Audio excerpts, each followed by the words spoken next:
This is my personal and unpopular opinion that I'm sharing, that I support South Africans protesting against illegal foreigners in their country. Yes, I said what I said. But before you crucify me, hear me out.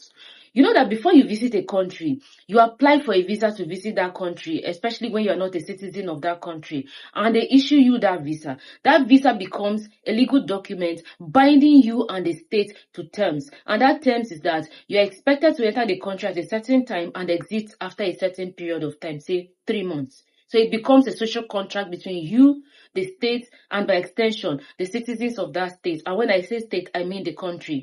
But when you stay there beyond that period that you are expected to stay, now you become an illegal foreigner in that country. And the state has the right to remove you however the state decides to remove you.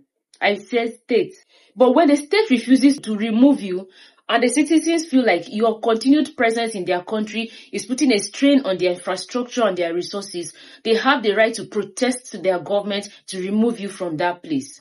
Now that is what South Africans are doing, and that is why I said I support them. You might be sentimental and say, oh, are we not Africans? Why are they doing this and that?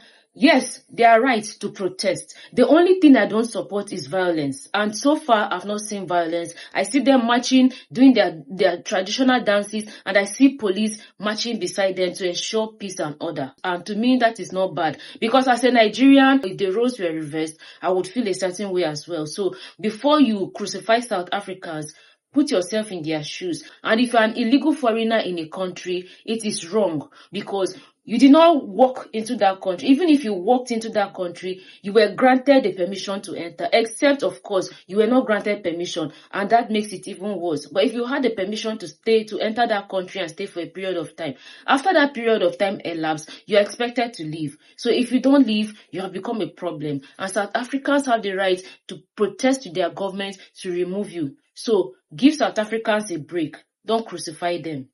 I'm a Nigerian, by the way. But like I said, I support South Africans protesting against illegal foreigners in their country.